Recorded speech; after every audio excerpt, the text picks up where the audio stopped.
Hi there, and welcome to my LinkedIn Live. I'm April Callis-Birchmeier, certified change management professional and project management professional. And I'm excited to talk to you tonight about the 5 principles of the READY framework of READY change management. I wanted to share this with you because I have worked a long time in organizational change management, and I've discovered many tricks and tips and successful activities and techniques that you can use to help lead change in your organization because there are so many things to learn. And honestly, I've spent decades learning them, and I'd like to shorten your learning curve by sharing these ideas with you. So let's talk a little bit about organizational change management, and then we'll dive into the READY framework and why it's so helpful, why it's so successful in many cases. So, organizational change management, as I'm sure you are probably aware since you're tuning into this LinkedIn Live, um, organizational change management is the tools and techniques that we apply and the approach that we use to help an organization and its stakeholders move from a current state to the future state. And when I'm talking about moving from the current state to the future state, it's important to recognize that when we are in a current state, we're pretty content usually. I mean, we're not saying everything's perfect, but we're not miserable either. We say, oh, I know my job, I know what to do, I'm pretty content. But when we have a change implemented, and that can be a planned change, such as an IT system change or a large ERP project or SAP project, something like that, or it could be a new system like a new credentialing access management system. It could be something that's not a system at all, it could be a program like a new policy or new program put in place, or it could be organizational structure change, a reporting change, a merger and acquisition, whatever that change is. The moment that we say go and we begin to implement that change, we know we're going to have some sort of performance dip. It's just the nature of change. It is harder for people to work in the unknown than to work in the known. So we don't quite do as well in our performance while we're getting the hang of this change. And many times that performance dip will dive down pretty deeply if we don't have effective change management tools and techniques that we're using to help people move through that transition state into that future state where we adopt the change and we start to see the benefits of that change. So, I have spent many years working with individuals and working with organizations on how to help make that dip shorter in time span and shorter, shallower in terms of the dip. And I found that the 5 basic principles of ready change management have been the most impactful. So I want to share them with you.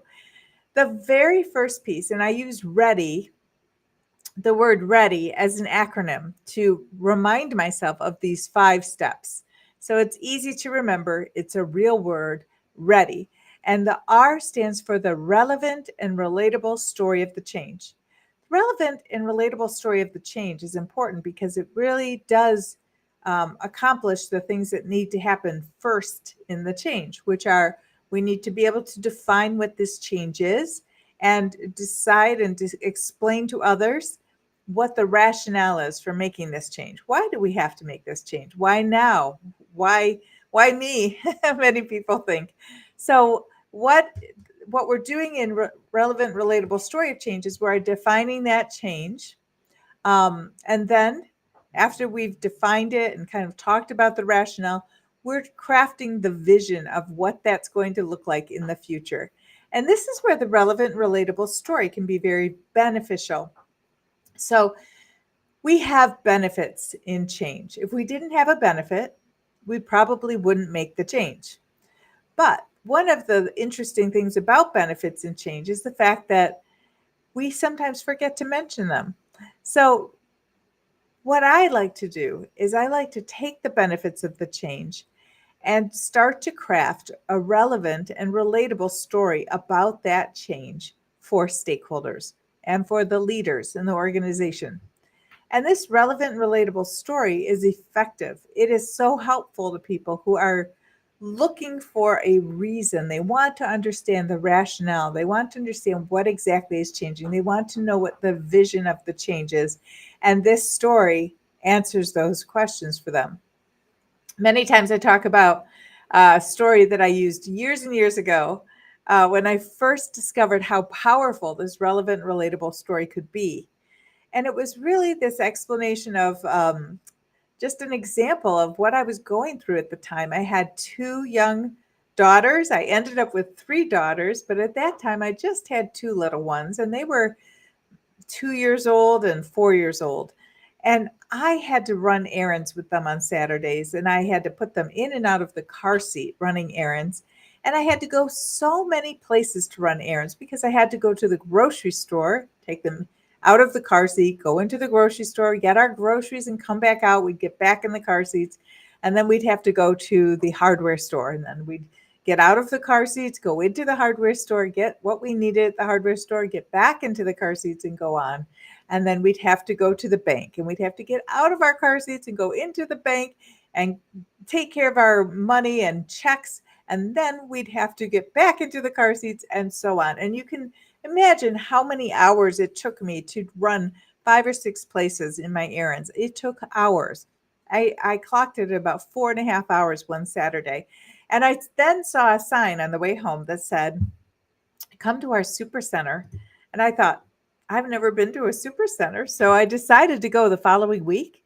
And when I got to the Walmart super center, I could not believe it. I took those girls out of their car seats, put them in the cart. We walked into Walmart, and they had everything I needed in one place. They had a grocery store, they had a pharmacy, they had a bank, they had a hardware section. They even had a Subway sandwich shop to keep those kids happy.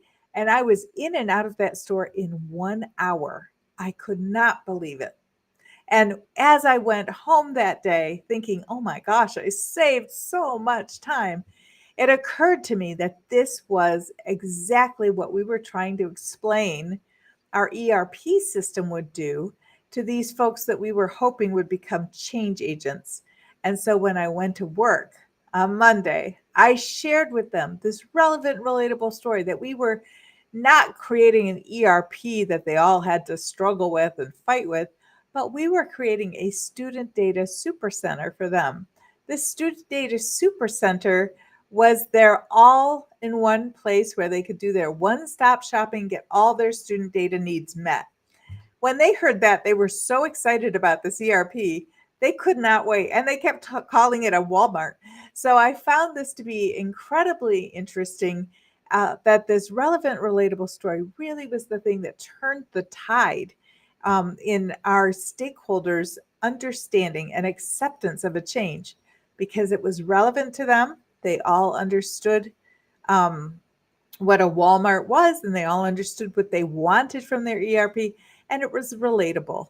We were all in that boat where you're raising kids and working and trying to get all the errands done. And so I think it was extremely relatable, and our stakeholders truly appreciated this understanding that they gained from hearing this relevant, relatable story. The E stands for our engaging leaders. And you know, leaders want to be engaged sometimes with change, but sometimes they don't know how. I have to tell you, some of our leaders don't want to be engaged with change, and they don't care that they don't know how. But our sponsors, in particular, those who are sponsoring the change, they are the throat to choke. They have a lot at stake, and they want to lead change effectively. They may need some help. They might need to know what to do, when to do it. Now, I did have a conversation with a friend years ago who said, I don't want to have to spoon feed the sponsor, the things that they need to say and do.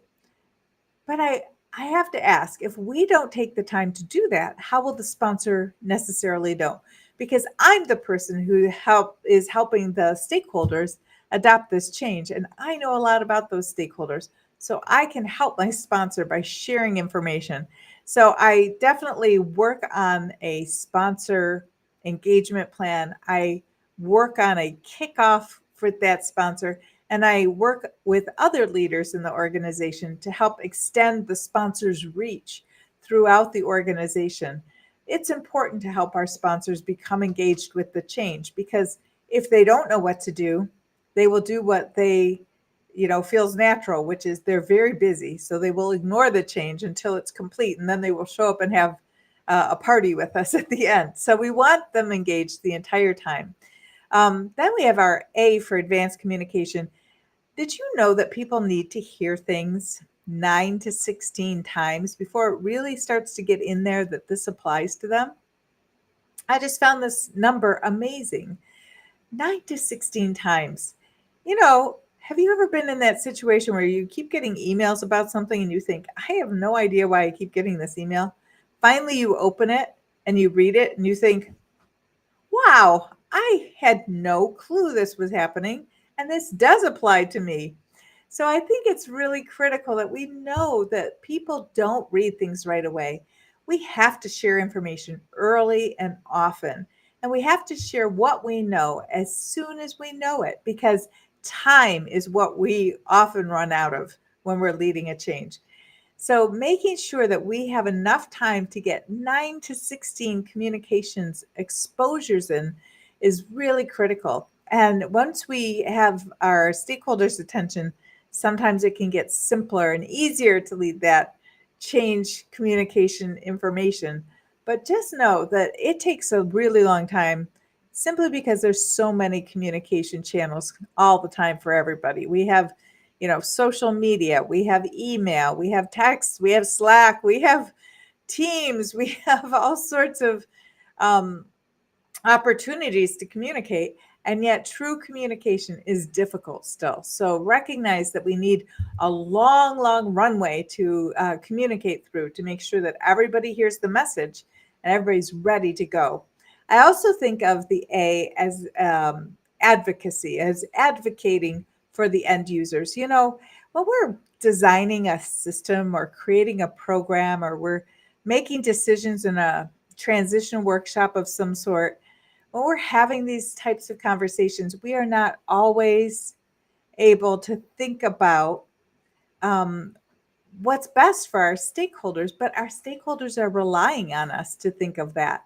So I always feel like it is my responsibility as a change professional to speak up when I hear something that I think is going to impact our stakeholders.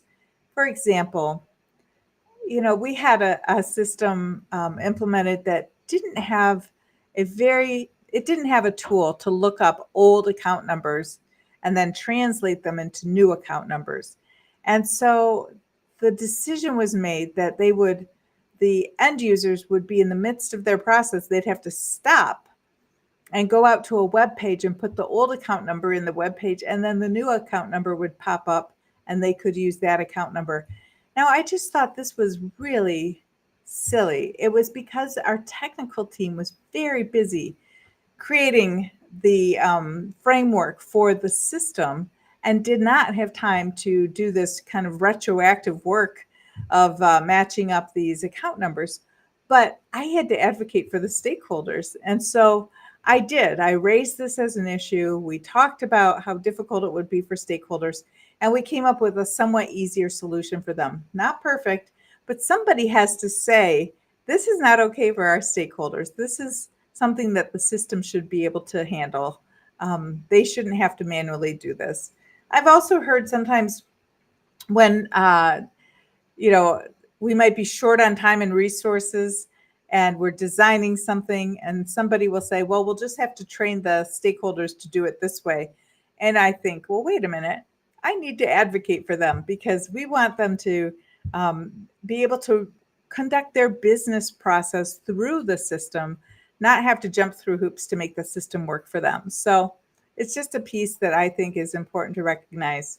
The D of the READY framework is for develop and support. So develop is our learning and development plan that we generally put in place to help train our end users and stakeholders in what they need to know in terms of knowledge, skills, and ability to use the new program, system, or organizational structure um, effectively to be able to adopt that change. And then the support piece is that ongoing support throughout the implementation period and the go live period so that our stakeholders can successfully adopt the change.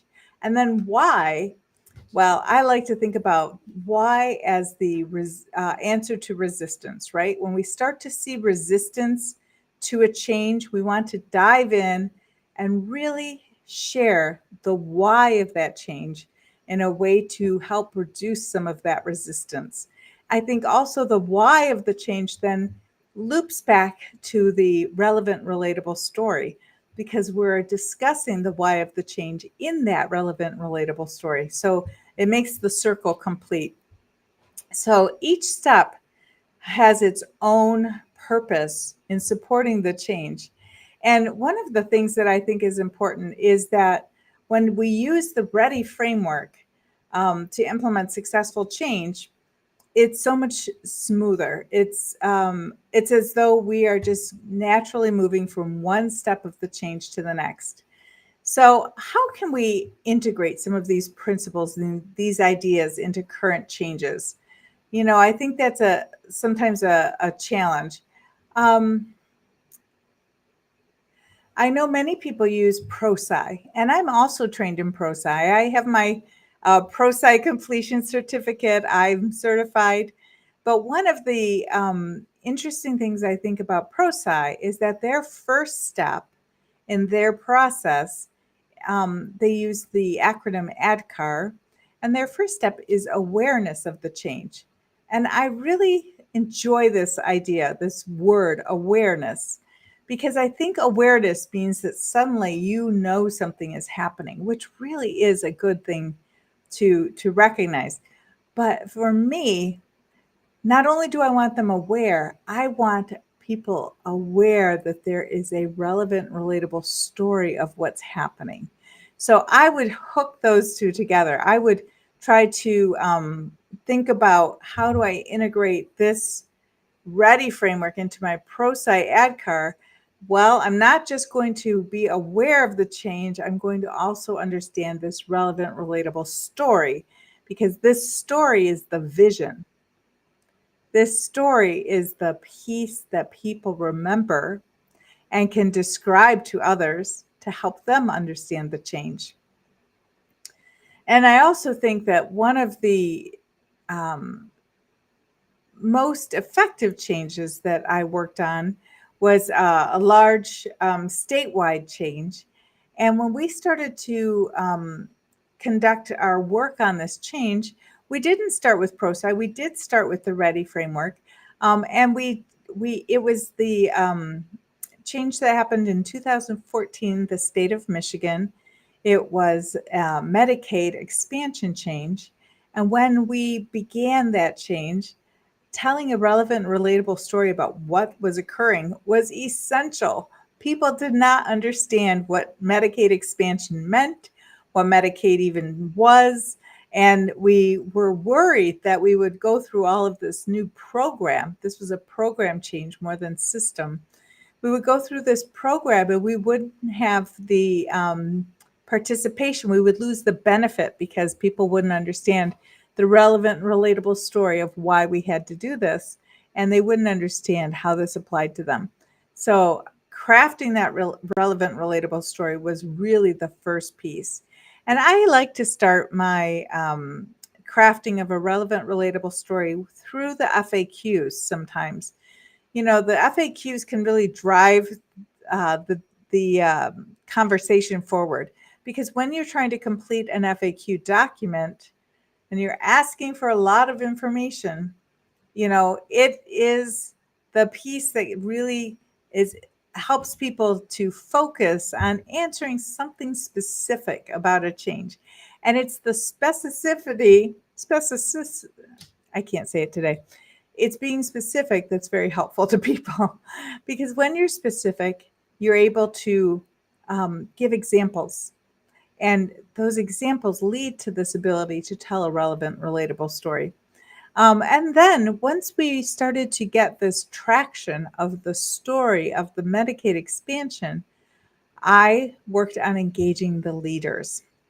So part of my engagement process was that I needed to engage our communication leaders, our communication governance team, so that they could help us to lead change, and had to really identify that sponsor responsible for the change and provide guidance on what needed to happen to really help the sponsor engage with the stakeholders, with other leaders, and with our end users and our community external stakeholders.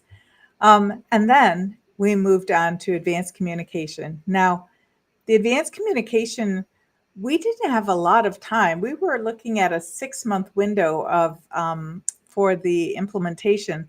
So that's a short runway, considering that the first month we didn't quite know what to communicate. But as soon as we had the stakeholder assessment done, stakeholder analysis determined, and we could see where these stakeholders were, we instantly started put a communication plan into place and started to get communication going out to those stakeholders very quickly so they'd be able to understand what was happening in their current program. And we had to reach out to our potential stakeholders who didn't know that they were going to qualify. We were creating a lot of advanced communication to share this news that they could qualify for this new program. And then we had to develop and support people as they went through this change. So primarily, we were developing and supporting those folks who worked in our field offices, and we were developing and supporting those people who were also not just working in the field offices, but working also with our potential clients, the potential stakeholder clients. We wanted them to understand how this would impact their work together and what they needed to be able to provide to those stakeholder groups so that they would be able to adopt this change successfully.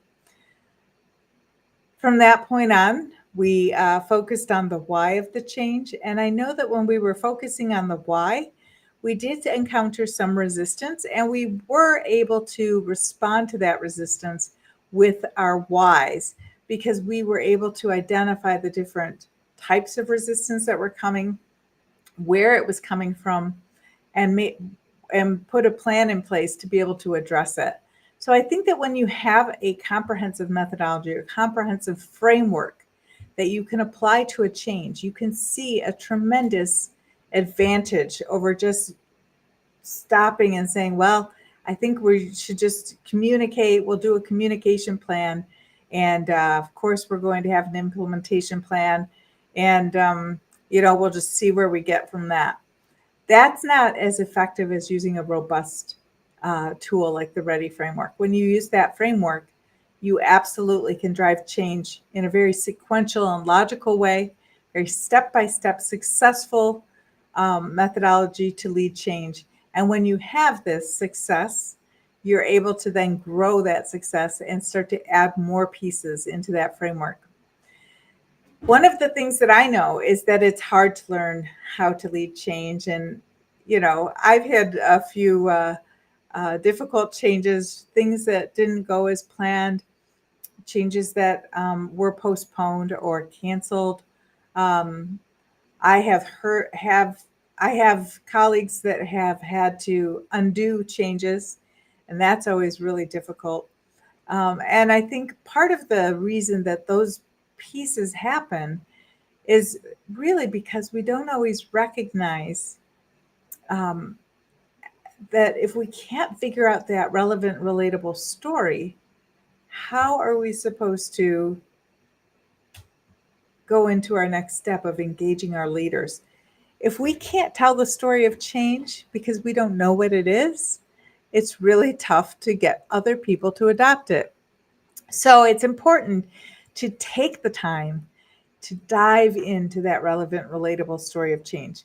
I have several students who've had really interesting stories that they've used for their changes. One used a dancing bear, and I really thought that was very creative, and her organization just loved it. It was perfect for that particular organization.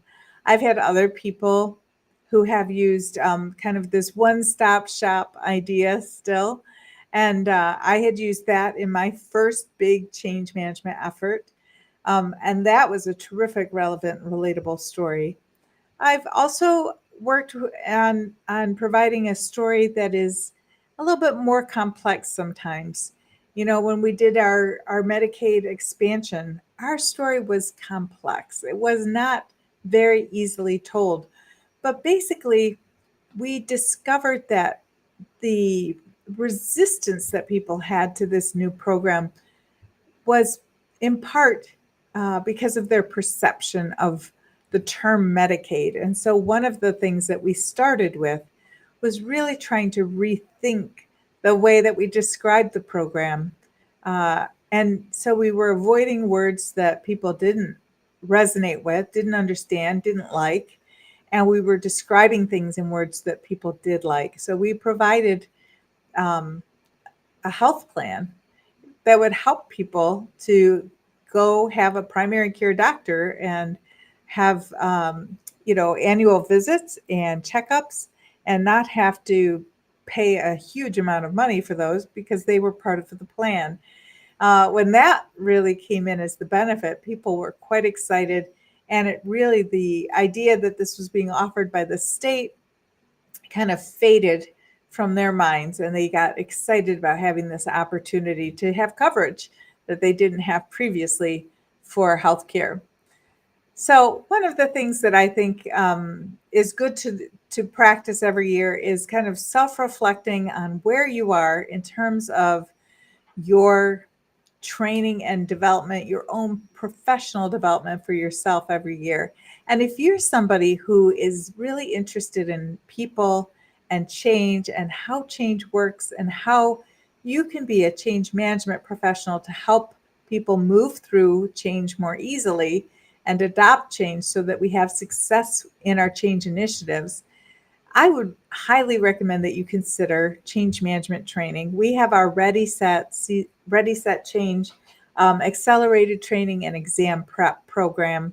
Our last cohort of the year just started yesterday, so that is exciting. We have a lot of people in that cohort, and the reason we have so many people, I think, joining our training is just because it's so effective.